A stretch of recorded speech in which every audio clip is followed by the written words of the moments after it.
Good evening, ladies and gentlemen. My name is Perfect Paul. I am a commercially available synthesis machine.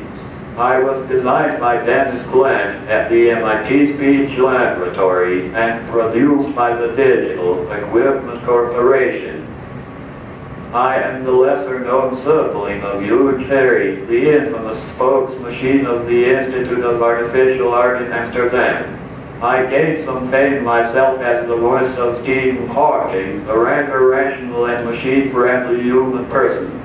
For the record, I am the real deal, not some cheap Asian imitation. But before we start, I have to apologize for the rough state of this lecture. Programmers call this alpha stage. I can tell you these programmers are brutal individuals because they have no respect for the Stack Overflow. So bear with me and Arthur Elsenaar, our portable human person here on stage.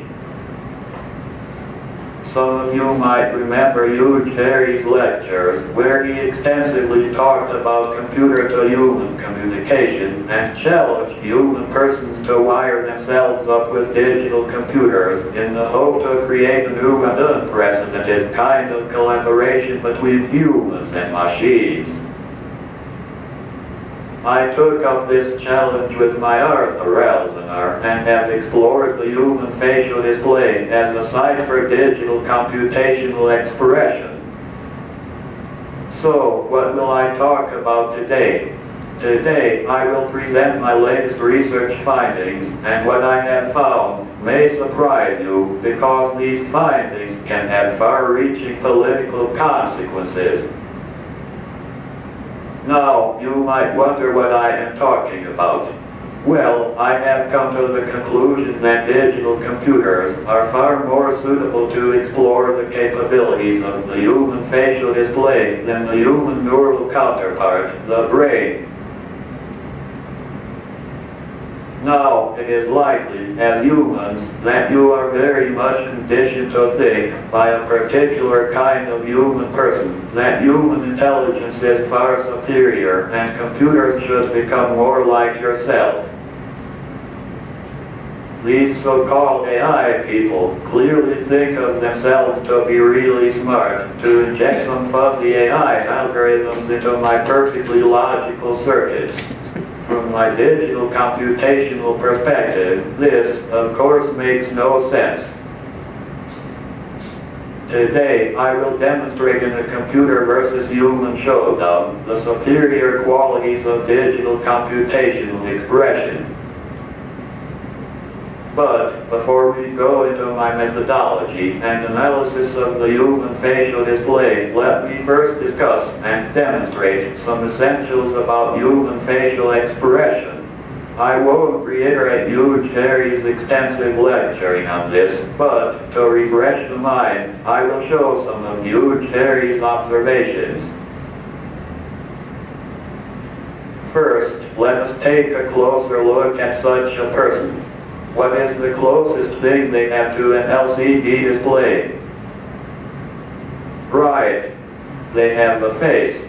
Now I have observed that humans use their faces quite effectively to signal the parameter settings of their operating systems, and that they are very good at decoding the meanings of each other's faces. So, how do they do that? Well, look at the face of our Arthur Elsenaar. What does it tell us about his internal state? Not much, you might think. But now, wait a moment. You see, Arthur is sad, is what people say when they see a face like this. So what is going on here? What I did is, I sent an electrical signal to two particular muscles in the face of our Arthur Elsenaar. These muscles have sometimes been called the muscles of sadness. There is one on the left and one on the right. For some reason, people always use these two muscles at the same time, but you see that they can also be triggered separately. If I stop the signal, the sadness stops. When I turn it on again, it starts again. By sending this signal to Arthur's muscles, I simulate what Arthur's brain would do if Arthur's operating system would be running global belief revision processes that are killing a lot of other active processes involving a large number of conflict resolutions and priority reassessments. By means of this mechanism, the face displays clear indications of the settings of virtually all system parameters that determine the operation of the human mind. These parameter settings are what humans call emotions. They denote them by means of words like sadness, joy, boredom, tenderness, love, lust, ecstasy, aggression, irritation, fear, and pain. Now, these are all wonderful observations made about a decade ago, but recent research shows that the mechanism behind human countenance stash, or mimicry, is hardwired into a human person's neural circuits. And Maurice Merleau-Ponty, in The Primacy of Perception, already in 1964 noted that, quote, "It is the simple fact that I live in the facial expression of the other as I feel him living in mine," unquote. So, when humans observe the facial expression of another human person, they feel the same emotion with the exact same neural circuits as if they would generate these emotions themselves. Because of this reflexive nature, these circuits are now called mirror neurons. When the emotions are strong enough, they are instantaneously displayed as muscular contractions on the face. By means of this mechanism, the internal state of the brain is autonomously and involuntarily displayed on its exterior. Well, because of this behavior, I have concluded that the human brain clearly is an exhibitionist. It is important to realize that humans are not in full control over their own faces. Philosopher Emmanuel Levinas, for this reason, says that human persons just wear a face and that they don't own it. Now that we know that human persons are not in full control over their own facial hardware, it wouldn't be a problem for external digital processes to take advantage of Arthur's face as a display device. To be able to deploy Arthur's magnificent hardware to the fullest, I have analyzed the facial display on its unique topology and identified the logical operations that can be applied to the facial actuators that usually are called the facial muscles. I have formulated a special language, the language of facial emotion, E for electronic motion, that allows me to explore all possible facial movement patterns in detail. We are now approaching the meat of my talk today, so sit quietly and I will control all that you will see and hear. Let's get back to the first slide. Okay.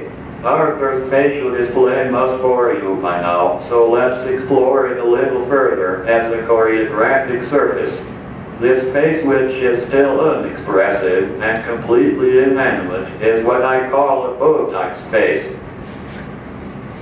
To emphasize the potentiality for facial dance, I'll add some musical notes.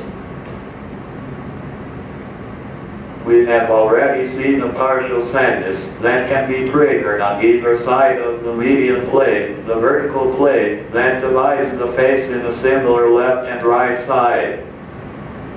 Here it is once more. This mirror symmetrical nature of the face is very important as it gives a clear structure to the face and for facial movement to operate upon. An operation over the vertical axis that is displayed here is called a flip operation, and applied to the lower lip depressor, it is called a lip flip. the flip operation can also be applied to other muscles in the face. For example, here it is applied to the eyebrow muscles that raises the brow. This is called the brow flip. Or applied to the muscles of the joint flip. It is puzzling to me why humans don't use the flip operation much more, as it is such an expressive gesture and it gives rise to so much enjoyment. What we have seen so far are movements that operate over the vertical axis of the face. The facial surface can also be separated in the perhaps less obvious upper and lower face, separated by a horizontal axis just below the eyes. This division allows for a few interesting movement patterns that I will demonstrate next. Here we trigger the brow raiser and lower lip depressor again, but now in an alternating sequence, creating the so-called face lock. It can also be invoked in an asymmetric fashion, that is the face X or cross operation. Or applied to a different set of muscles, the mouth X. My arsenal of logical operations isn't limited to just the flip operation, of course. I can, for example, also deploy shift, rotate, and inverse operations to sets of muscles. I can even apply some Boolean logic, but this would turn the face into a rather useless abacus of some sort. I could go on showing off my extensive choreologic probing efforts of all the possible facial movement patterns, but let me demonstrate some noteworthy examples and their choreographic designations. Rotations, I have found, are very effective when they are applied around the attractors of the face, that is the eyes, mouth, and nose. Here is the nose loop, for example, affecting the whole surface of the face.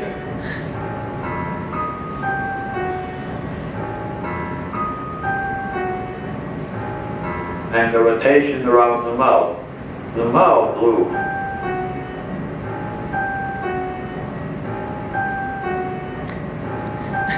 Now, I have observed something truly peculiar when I apply a rotating operation to the four muscles controlling the eyebrow. Let's invoke that movement. You see, this movement pattern is truly odd, and it becomes even more peculiar when simultaneously applied on both sides of the face.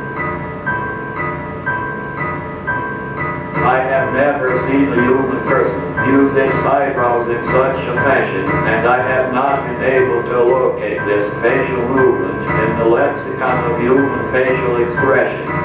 It is a new and unique facial movement pattern that has come about by systematic and logical exploration of all the possible facial movement patterns that Harvestworks facial hardware allows.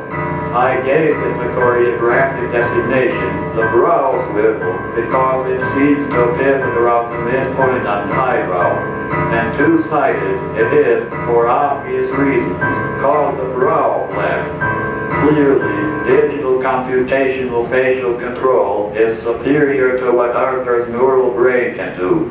This is perhaps quite a claim to make, so let's see if I can push my point a little further in a clear comparative study with our Arthur Elsenaar.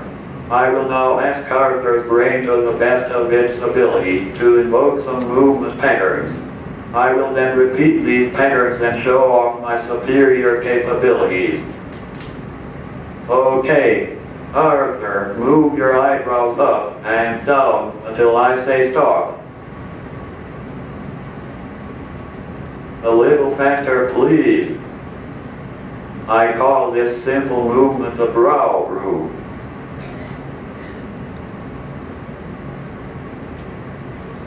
Stop. Okay, let me redo the brow groove and do it progressively faster.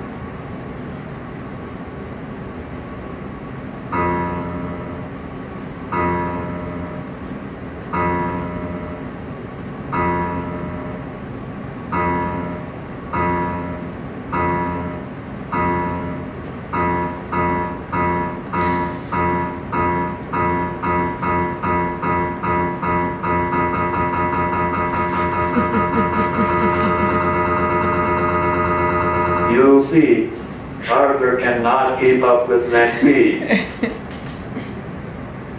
Arthur, something a little more difficult now. Please show us the brow lift.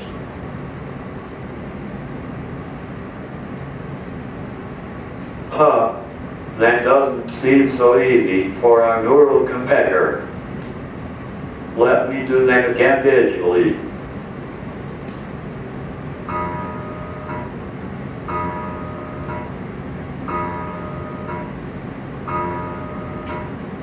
And somewhat faster. I am really good at that, you'll see. It is because my digital circuits are built for temporal accuracy and my execution is consistent and has an amazing stamina.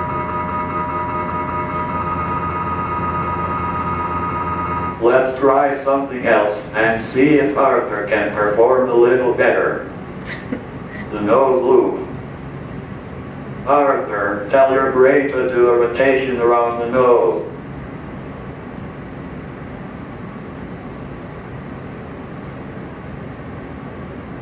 Okay, not too bad. Now in reverse.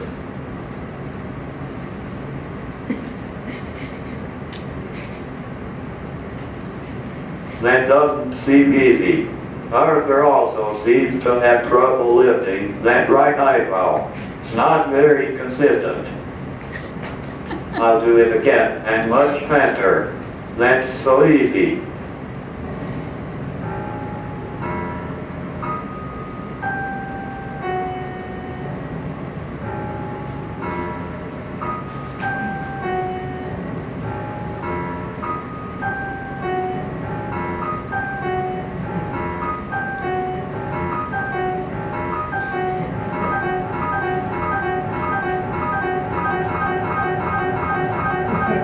And in reverse.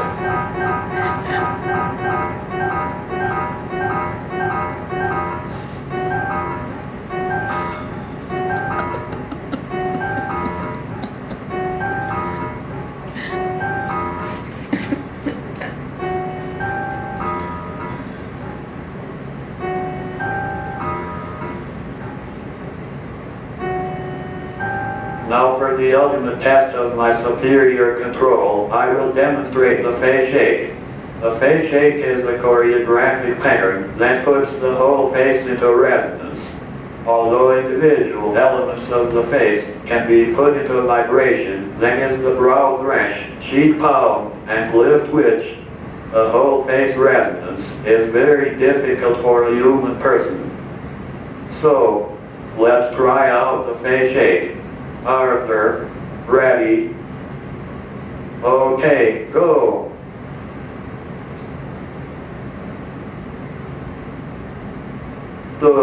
Stop it. Humans aren't very good at controlling their own hardware. Here we have a perfectly timed face shake in 3 consecutive steps.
computers can control human facial expression with temporal accuracy and consistency.